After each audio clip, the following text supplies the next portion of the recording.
How's it going, y'all? So today's my 22nd birthday, and I know y'all forgot. I'm not upset. I'm just disappointed, but it's okay. All I'm gonna say is that you need to remember to use code OhDough in the Epic Game Store, and we'll be fine. It'll be okay. We'll get through this. I promise.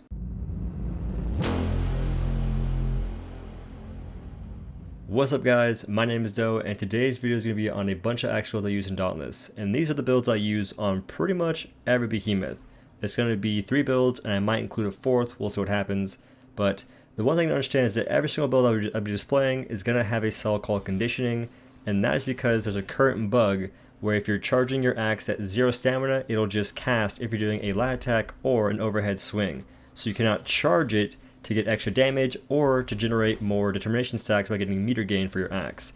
This is not a fun bug, but to sort of counteract this, I have conditioning on every single build, just because it makes it a lot easier.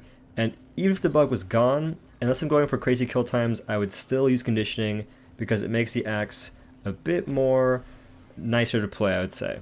But anyway, the first build we'll talk about is going to be for the Stormclaw axe, and this is being displayed first because it doesn't have any parts from behemoths like Reza or Shroud. Most of my builds have Reza gloves or helmets or some of that nature, but this build is stuff you can get pretty early on and be on your merry way. So the weapon is going to be the Stormclaw axe with the special Grim Onslaught and the mod Volatile Axe Core, and I'll be using these specials for pretty much every single axe in this video because they're my preferred specials and mods. So Grim Onslaught can stagger really nicely, it can boop, it does a ton of damage, and it gives you a ton of meter gain. Plus if you catch it, it gives you extra meter gain for catching it on the landing sort of animation.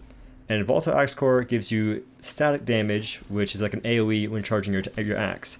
You could use Lightweight Half if you want to, it's a pretty good mod as well, or Overcharged Cylinder. But in my case, I'm not really having long hunts, so I don't really need Overcharged Cylinder. You could, however, use it with this axe because of the special on Stormclaw axe, which is after dodging through an attack, the next weapon attack has 500 to 400% extra meter gain. The reason I'm saying the 500 to 400% is because I'm not sure if it's going to stay this way. It could be a bug because it wasn't mentioned in the patch notes, and if it was and I didn't read it, but it could go back to 500%. We'll see what happens. Anyway, for the gear in this build, I'm going to have a couple Hellion pieces and some Drast stuff. So I'll have a Hellion helmet, the Drast chest piece, the Hellion gloves, and the Riftstalker feet with the Drast Eye Lantern. And also, by the way, I'm using the Drast Eye Lantern in every single build.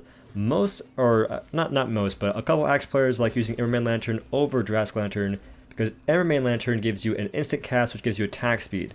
And attack speed is an axe player's friend.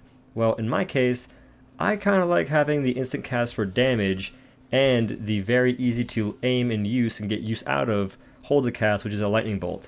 Whereas in the Embermane Lantern, it has a hold to cast, which is a fireball that takes time to arm and explode, and sometimes it doesn't actually give you enough damage because it doesn't go off at the right time. So that's sort of my reasoning behind that. But the perks of this build will be +6 Conduit, Molten, Overpower, Rage Hunter, and this is where it's going to get kind of like dumb, is because I'll have a bunch of +3s. I'll have +3 Etheric Attunement, Conditioning, Energized, and Swift.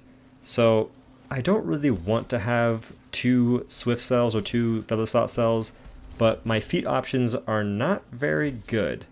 I have choices between Careback feet and maybe even Gnasher feet, but I don't really want those that much. And I could take Koshai feet, which would give me Predator, but I don't like Pred on the axe because Predator does not stay on you. Say you do a resolve hit. Resolve is whenever you charge your axe to a tier 3 swing and you won't get staggered if you land it, or if you do that properly. Well, even if you do that properly, you'll still lose Pred if you get hit during that, which sort of makes that cell kind of lackluster in my opinion, because it makes it so you can't play the axe to its full potential, and you will get penalized if you're using Predator and doing those kind of things. Moving on to our next build, this is more centered upon fighting Umbral Behemoths and Dauntless, such as Riftstalker and Shroud, which are the 2 current Umbral Behemoths. And this is sort of a more higher skill capped build, I would say, because of the cells in the build. But anyway, for the weapon, we're going to have the Valmir's Decree, which is the Valmir Axe. This will give us +3 Aether Hunter, and the special is where once charged, your next attack will deal 550 bonus radiant damage, and the charge rate increases with current health. So don't get hit. Otherwise, this special loses its value in a little bit. Every time you get hit, the more health you lose. Now, the gear in this build is going to be the Reza helmet, the Hellion chest piece, Hellion gloves, and the Careback feet, with again the Drast lantern. And the perks in this build are going to be +6 Aether Hunter, words, +6 Conduit, Molten, Overpower, and Predator, with +3 Etheric Attunement and Conditioning. Now, if you don't want to use Predator in this build, all you have to do is swap out the 2 technique cells on the Wed-Sat helmet and the Hellion chest piece to something else.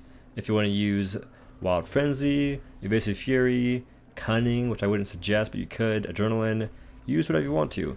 I went with Predator just because Pred does help out in these fights if you can't get hit, or if you don't get hit, and it's kind of hard to do that, so I do sort of suggest using a different cell like Evasive Fury if you have a tendency to get hit on those fights. Where on Shroud, you'll get hit by the puddles, and it'll strip Predator. It's not very fun, it doesn't really feel very good, but it's a risk you take when fighting that boss with Predator. And on that fight, I kind of ran it with like different builds. I ran sometimes with Predator, sometimes without it, and Predator did give me faster kill times in general, which that fight is hard to get a sub 3 on, by the way. Like with the axe, personally, I'd need a really close spawn and to possibly use potions. My fastest hunt so far was a 316 with no potions in a pretty close spawn. I messed up a little bit, but it was still super tough to get it that quick. So sub 3 on Shroud is going to be a tough time for any of you new players, possibly. You might want to use the hammer because the hammer's kind of busted, but anyway, I digress. That's the build for fighting Umbral Behemoths. And moving on, we will have my go-to build when fighting anything that is pretty much not Umbral. Sometimes I use a Stormclaw Axe, but this is my build I want to use for damage most of the time.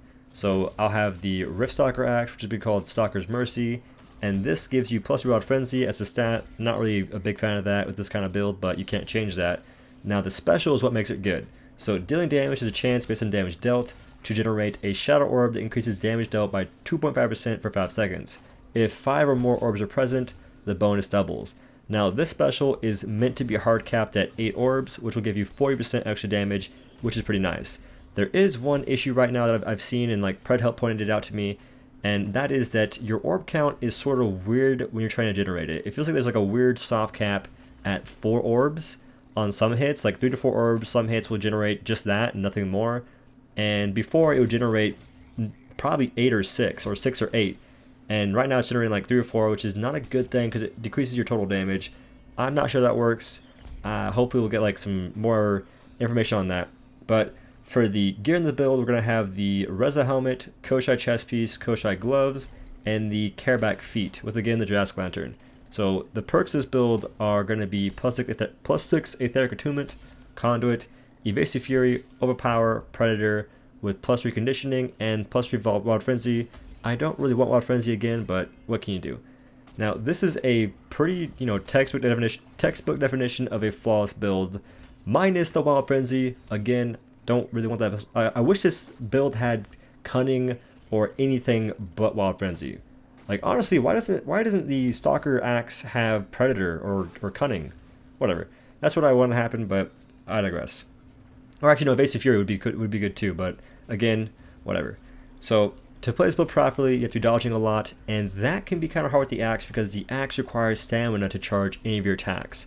When you're charging your attacks, you cannot build stamina because you're always taking stamina to charge your attacks. It's sort of like a weird interaction with that, which is fine. It's the way that it works on the axe is fine, but again, that bug where if you're charging your attacks, like your light attack, and you're doing an overhead swing, you cannot charge it to make it do more damage, which is a bad thing because if you guys don't know, the axe gets meter by holding to charge certain attacks, and this meter contributes to getting more determination stacks. Determination stacks give you more damage. At I think 3 determination stacks you get 50% extra damage.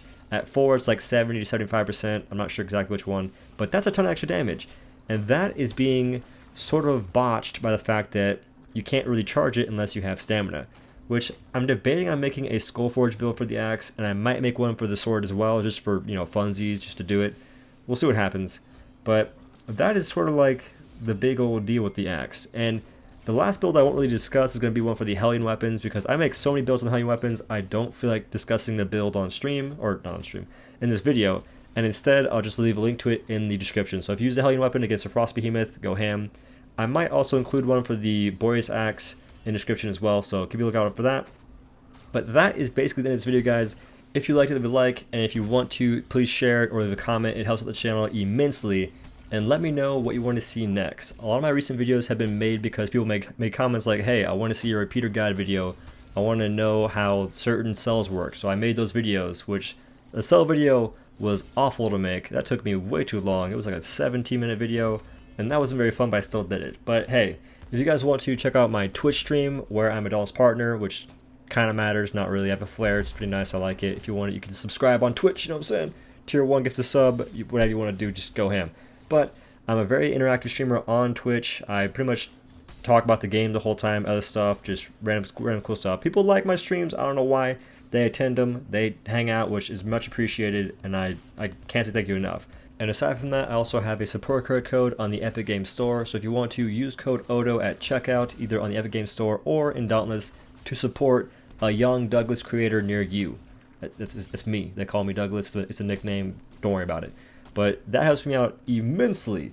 Actually, everything y'all do helps me out, and I appreciate it. But if you want to, those are the things you can do to support the channel. Everything helps. And thanks for watching the videos, because again, that's support, and I appreciate it. But I'll see you all in the next one. Peace.